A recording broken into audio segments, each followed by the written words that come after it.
Hey,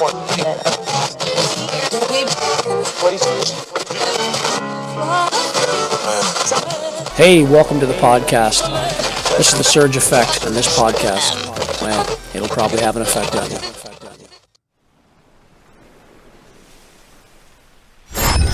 Well, hello, and welcome to another episode of the Surge Effect. Today's episode of the Surge Effect, we're going to be talking about these polls, just like the thumbnail says. The polls. Are they total lies? Do you believe them? Do you not believe them? Are they a little winky?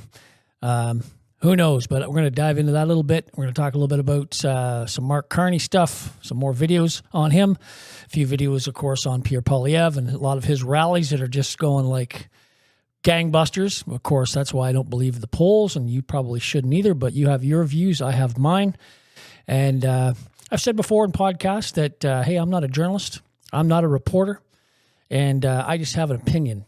But I show you videos and I show you clippings from newspapers and articles that you can read and you can see and you can judge for yourself whether you believe something or whether you do not. I don't like to push my views on anybody. I just say stuff, and if you happen to agree, great. If you don't, that's fine too, because that is your prerogative. And hey, leave comments below. So without further ado, let's get this podcast going. I think this podcast is 111, podcast 111 for me. I've been doing this for a couple of years. It's pretty sweet. All right, let's go. All right, so first poll I'm going to show you here, of course, is from the Greater Toronto Area. In the ridings, it says Liberals are 52% and Conservatives are 38%, NDP are 6%, Green Party is 2%, and the People's Party is 2%. So that is, just one poll of many. Here's another one here. Questions. It says someone who has best managed to manage everything during tough times, economic times. Who do you think it'd be? 42% say it's going to be Liberal, which is Carney, and 27% Pierre Poilievre. I'm not even going to go down the line with NDP in that because they're not even in the double digits. Those guys, NDP, the Green, and the Bloc, or the PPC. In my view too, the PPC, that's Maxime Bernier. What he needs to do is he needs to endorse Pierre Poilievre, in my opinion, do the right thing for Canada and endorse Pierre Poilievre. For the little bit that you're going to get, a couple of percentage points, you might as well give those to Pierre because you've tried this the last couple of years and you're not going to get in, my man. But hey, you believe in basically 80% of everything that Pierre says anyway, so you might as well jump on it. Okay, so here we go. So another one is someone who is best to represent Canada on the world stage. 43% Liberals, 28% PC. So you can read these for yourself if you're watching this on YouTube. Someone who is the right temperament and maturity to be Prime Minister, 40% says Liberals and 26% says PC. So these numbers I believe they're quite askew. Here's some more numbers that are askew. This is literally just from the other day. Today's April 7th, and this was from like April the 3rd, and says 50% preferred MP for Carney and 30% for Poilievre, 4% for Jagmeet Singh, and Blanchette, who's the Bloc, 2.8%, which is a little askew because they usually get more than that. So I think these numbers are definitely out of whack. And this probably isn't even including like BC or Alberta or probably even Ontario. This is probably including, just Quebec and these numbers just are out of whack. They really are. And the reason why I say that is I don't believe in the polls. I just don't. Because if anyone remembers this was Hillary Clinton, of course, and Trump. They had Hillary Clinton, if you remember, back in the day, a few years back, and she was running away with it. She was literally running away with it. I'm going to show you some more here. Look at this. Hillary Clinton, 46%. Donald Trump, 35%. That was from NBC Nightly News. And some of these are from CNN and other different, that's not NBC News again, from different, this is PBS News. This is Harris versus Trump this time. 49% for Harris. Look at her jumping ahead of Trump, and she hasn't even done diddly squat. Here's another one here. She's ahead of Trump here on this one, 48% to 47%. They're neck and neck. And here's another one, 72%. If people were to vote, we're going to vote in November. That's how many people would vote for Kamala as compared to Trump. Why do you think that the people do this? Why do you think that they manipulate these numbers? Why would they do that? I have my opinion. You can give me yours. There's another one here, 52% Harris, 46% Trump. You already know how that turned out for Hillary. And here's another one here for race and diversity, 78%, 69%, 57% for Kamala, 21%, 30%, and 42% for Trump. Like I said, you already know how that turned out for Hillary, and you know how it turned out for Kamala. Here's Hillary here. They thought she was going to win 347 out of 191 electoral votes for Trump. That's what they thought it was going to be. And then, of course, the night that it happened, they were all in shock. They couldn't believe what happened because Trump won both times, right? Anyway, that's why I don't really put too much heat in the polls. And I think they're doing the same thing to us Canadians. They're trying to pull the wool over our eyes. They're trying to, pull a fast one. They're trying to say that it's this and it's that, and it's really not. And if you've been paying attention to the Pierre Poilievre's polls and where he's been going, I've actually been watching the Pleb. I like the Pleb. Shout out to the Pleb. He's another Canadian, and he goes around, and of course he's been going around to these rallies and been doing lives. And you want to watch some great stuff? Check out his channel. And he'll do the live stream, and he'll walk down the whole lineup of people, thousands and thousands of people. 6,500, I believe, were in Oshawa the other night. They had to change venues in one location because there was too many people. They couldn't even fit into a certain area, so they had to go into an airplane hangar. The ones that I've seen with Carney have, been in like coffee shops and bars and little small venues. I haven't seen them in 4, 5, 6, 7,000 people in venues. So it's a big, big difference there. So here is what I believe. I think that Carney's compromised, of course, with Xi Jinping. I really do. And the reason why I say that is because of a couple of things that I've seen, a couple of things that I've read. So here is this retired Toronto Deputy Police Chief, Peter Yoon, who last year joined the board of an organization flagged for Chinese foreign interference. He's been chosen by the Liberals to replace Paul Chang as the candidate. So this guy has been chosen. This is April 6th. This was just yesterday that was posted. And here he is. He's singing a song, the Chinese anthem or something. I don't know what it was, but him and a lot of his friends are all singing this. It's kind of bizarre. Here it is.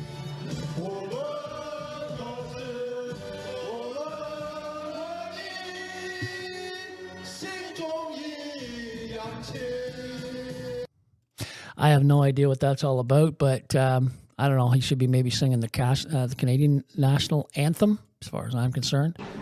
So here is Mark Carney here trying to weasel his way out of a question because he's avoiding taxes, plain and simple. This was April 4th. If you and I were to avoid taxes, what do you think would happen to us? Exactly. Leave some comments below. Let me know what you think. At the helm of a company that quite clearly registered much of its business in Bermuda to avoid paying taxes, including, as CTV News reported, registered to an address of a bike shop in Bermuda. You have said that this is the way the world works, and that in the case of pension funds, that leaves more money for pensioners. But in this case, it looks like just plain tax avoidance. This may be a legal practice, and as you say, as the world works, but is it ethical, Mr. Carney? First off, I'm no longer at Brookfield. Secondly, this follows their arrangements follow the rules, including the tax rules of this country, other countries. And you did not really respond to the question as to your opinion as to if it was ethical, but let me follow up on that. You wrote a book, Values. The thesis of that book was that capitalism or markets left to their own devices don't help humanity. For years, your party, the Liberal Party, has promised to stop the practice of tax avoidance that Brookfield and other companies have engaged in. Do you have the tools to do that? You said so. When are you going to release and tell Canadians what those tools are, and when will you implement them? In terms of having a fair tax system in Canada, including for corporate taxation, it's absolutely a priority of my government. If we are re-elected, it'd be a priority of our government to ensure that our companies are paying their fair share of taxes. So he wants other companies to pay their fair share of taxes, but yet he has moved a lot of the money down to a Bermuda holding company so they don't have to pay taxes in Canada. Hardly seems right or even fair if you want to go black and right or wrong. So here, Carney's firm Brookfield has been accused of breaching Indigenous rights in 4 different countries. Allegations in Brazil, Canada, Colombia, U.S. They involve dams, wind farms, and other operations. So these things keep popping up, and then you wonder why. He calls for an election, and he only gives people 30 days to basically figure out who he is and what he's all about. But people are very quick to find out what he's all about. So here's one here. This little clip here is of Mark Carney admitting to influencing government to enrich himself and his company Brookfield. Listen carefully to this. This guy's amazing. I've had this guy's clips before from TikTok and from Twitter. I gave you his name the last time. I forget his name, but man, this guy does a great job. Here we go. If funding, which is now increasingly available, or capital, which is now increasingly available, is the second step and policy is the first, does that mean that you may be seeing a path back to the public sector? Well, I do spend some time advising on what, pro bono, but advising on the types of policies that are going to have maximum impacts for investors. So I'll give you an example, which is one of the issues. It's not the biggest issue. It's like 2% of global emissions. You wouldn't know it from the headlines, but 2% of global emissions is for air travel, emissions from air travel. Now, so the question is, are we going to have green, sustainable aviation fuel?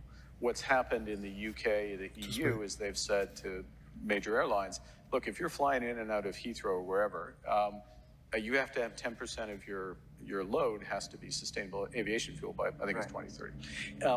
Consequence of that policy has been to convert some entrepreneurs in Texas, in this case, a company called Infineon, to become economic, because all of a sudden American Airlines, British Airways need to buy that fuel. They'll pay a green premium.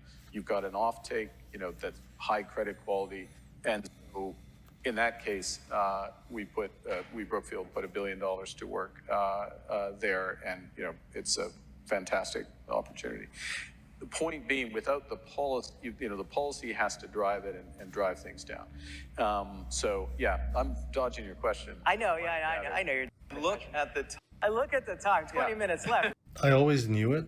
I just didn't know there was actually evidence of him actually saying that. Let me summarize it for you this way. He's been using his position within the government to drive policy that maximizes returns on investment for shareholders. His insider approach, even though he said he's an outsider of the Liberal Party, he's been driving economic policies and just in general policies in general in order for him to make the best investments for Brookfield to make him more money. Exactly. That in a nutshell.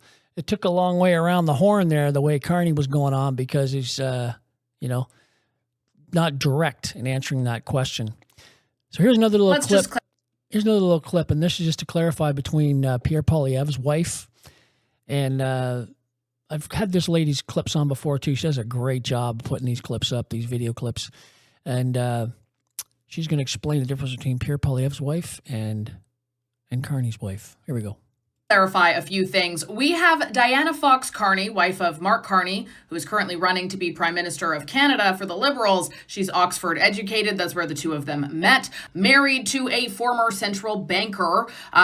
Been living between, London, Ottawa, and she has spent her entire adult life shaming people for heating their homes, shaming people for driving to work, all the while she flies private and dines with billionaires in Davos. I thought the left were against people who did things like that, but anyway. Then you also have Anna Poilievre.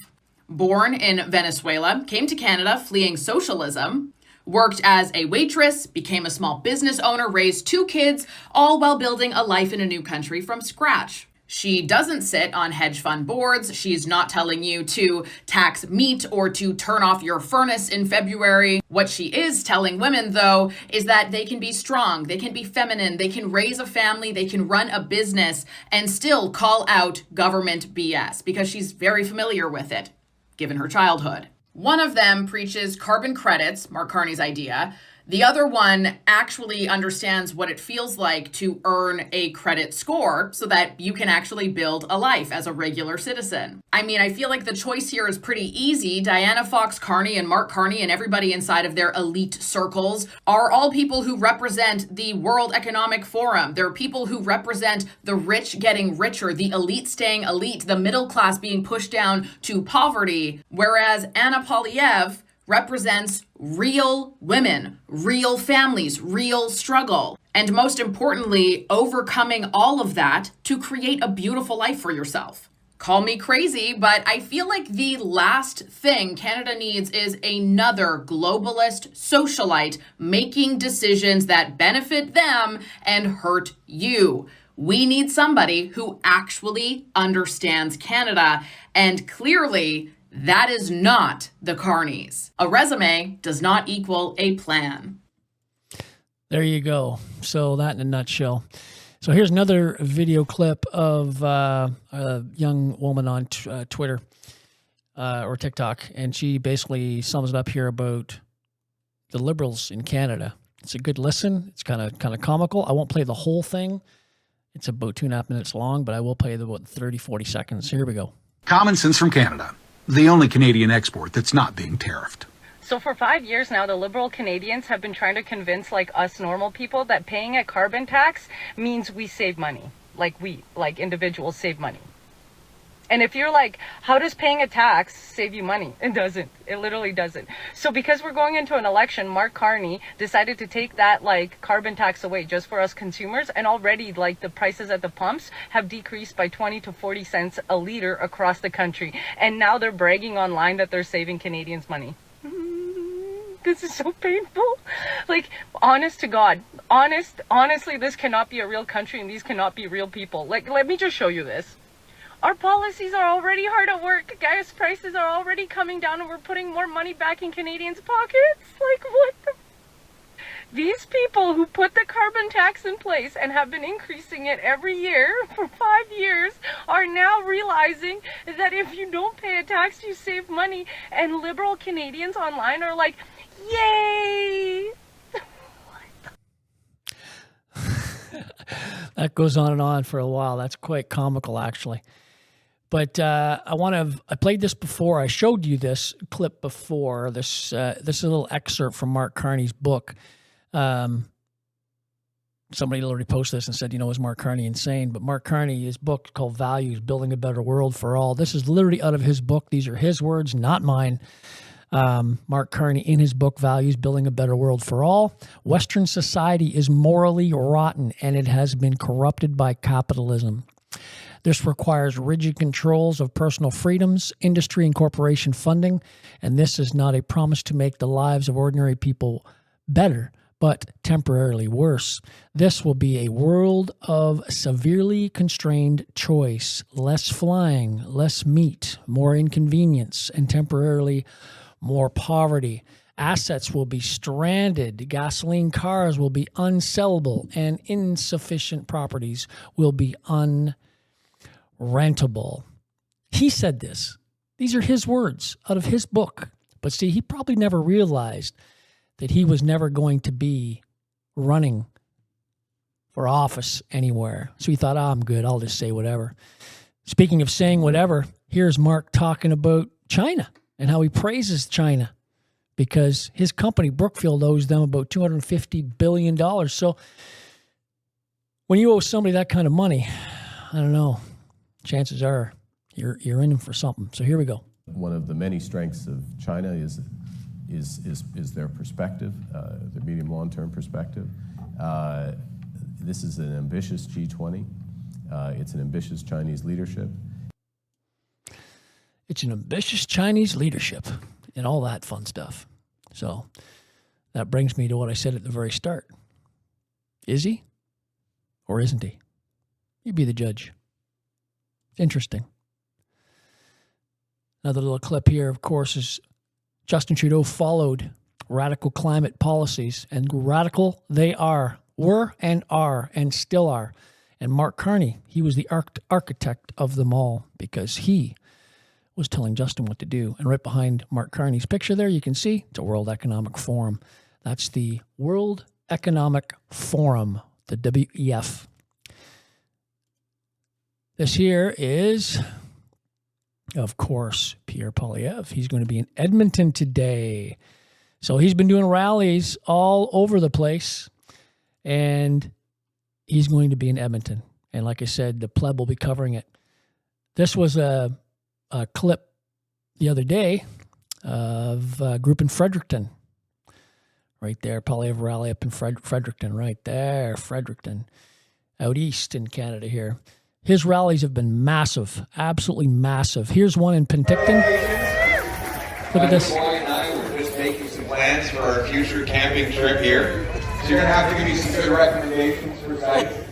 When I came here. I'm going to play that again.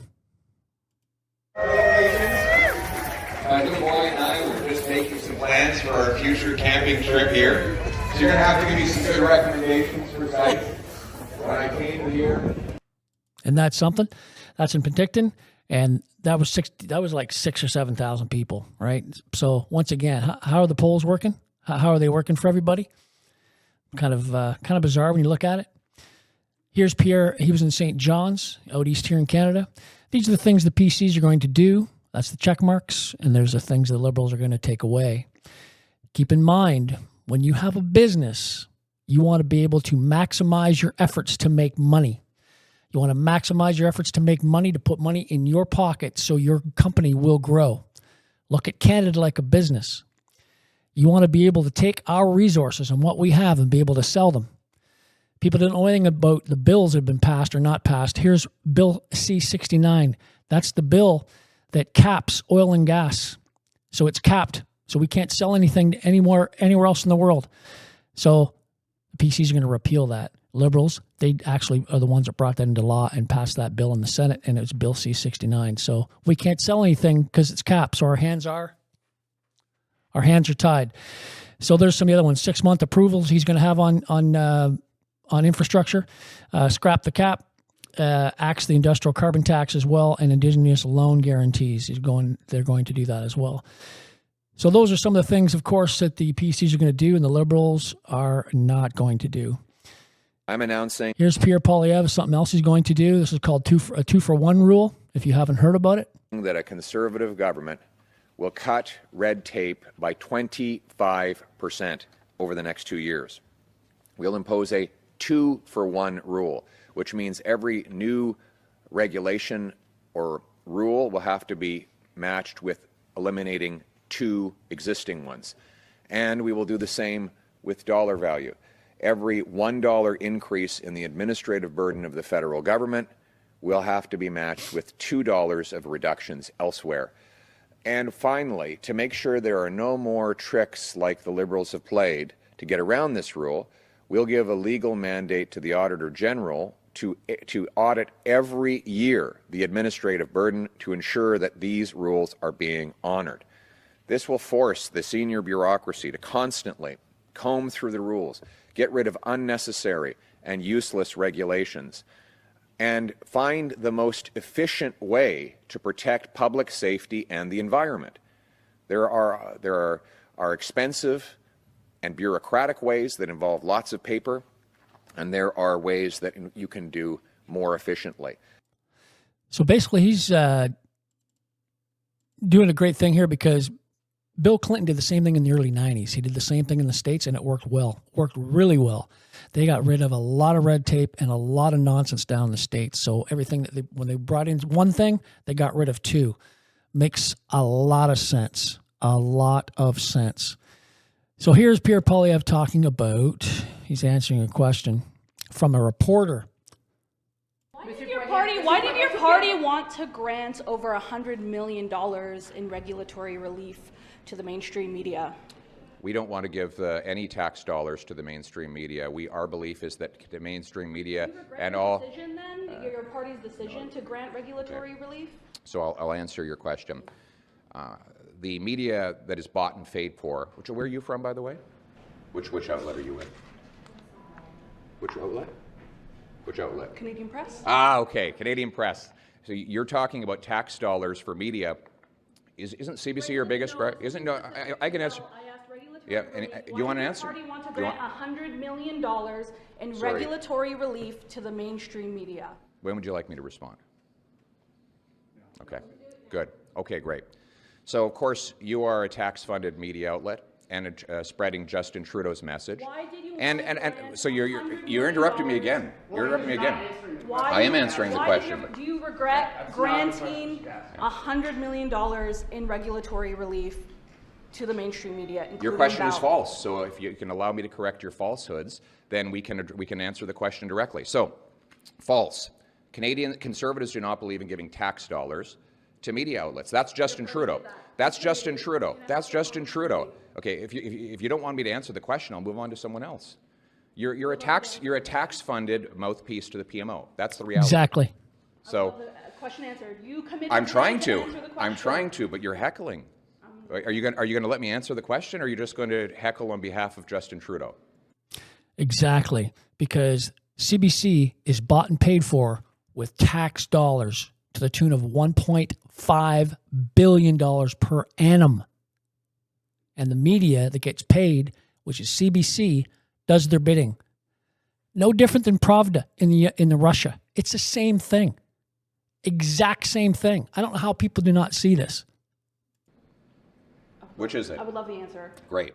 So our party does not support tax dollars for media outlets, because that's when we end up with biased media like you, who come here and articulate the PMO talking points rather than delivering real news to the Canadian people. Justin Trudeau gave Bell Media and other media tax dollars supposedly to protect media jobs. And then what happened? They all got laid off. So that the supposed justification for giving Bell all this money was that it was going to save media jobs. Well, they all got fired. So I guess that wasn't the real reason for giving tax dollars to the media. The real reason was for him to buy support from the media, which is what it actually did. Exactly. And if people don't realize this, they are literally not paying attention. They're uninformed and they don't know all the information. This was actually on a a committee meeting. They had the people from CBC, the head. Here's one here. Why does the CBC need $1.4 billion from Canada? Readers' questions the national broadcaster budget and bonuses along the Supreme Court new identification and definitions of women plus more. Look at the bottom.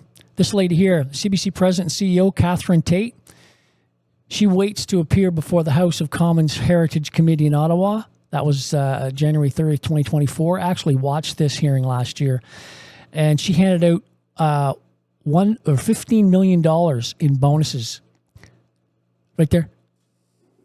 Government funding while handing out almost $15 million in bonuses. And just like Pierre said, they actually let people go from their organization. But yet her and all the uppers got millions and millions of dollars. I got to throw this in here because Carney has given them another $150 million. Of course, this is just a little meme. It says Carney doesn't always defend the failing CBC, but when he does, he says he will give them $150 million more per year. This is on top of the $1.5 billion we're already giving them. So here's a TikToker saying about the CBC and how she feels about them. This is quite good. Hey, rural Canada here. This is not accurate. This is misinformation. I would ask my dog about the world situation before I turned on CBC. I would sooner trust the information that I got from a mushroom trip than I would this crap. I would trust Jeffrey Epstein's babysitting service before I would trust the CBC. I would rather rely on reading tea leaves and smoke signals before I would trust government-funded propaganda. Why would rural people need you? You see, rural people know how the world works. They make their own roads, plow their own roads, grow their own food, hunt for it. They know where energy comes from. They don't need some Laurentian elites in Ottawa clutching their pearls, telling them what they should be afraid of that day, telling them what they should virtue signal that day. You see, rural Canada lives in the real world. For that reason, and all the lies that you guys are constantly telling and the biased propaganda, we don't rely on you. That's not true. That's awesome. Carla Joy Treadway, that's her name, and that was awesome. And I'm not going to play it again, but that's her TikTok, Carla Joy Treadway. Did a great job, and I got a chuckle out of that because a lot of people believe exactly what she's saying. We don't need the CBC. We don't need to pay them $1.5 billion per annum. We just don't. But that's typical of the Liberals because the Liberals constantly spend our money. Total federal debt of all the prime ministers combined since Sir John A. Macdonald. Here's a picture. It was $634 billion, $634.4 billion to be exact, and there's $659.1 billion by Trudeau. Trudeau spent more money than all the other prime ministers combined. Liberals like to spend our money, our tax dollars. CBC is no different. Another thing that I will never, ever, ever forgive the Liberals for as long as I live is what they did to our veterans in Ottawa, along with all our Canadian brothers and sisters in Ottawa that were simply going to bat for the illegal mandates that this government has pushed upon its people. And what they did, here was one veteran that these police assaulted on that day. And it's sickening to watch, but I'm gonna play it. It sickens me, and I'm sure it'll sicken you. But this is the last thing I'm going to play from this on out about the Liberals. Hey,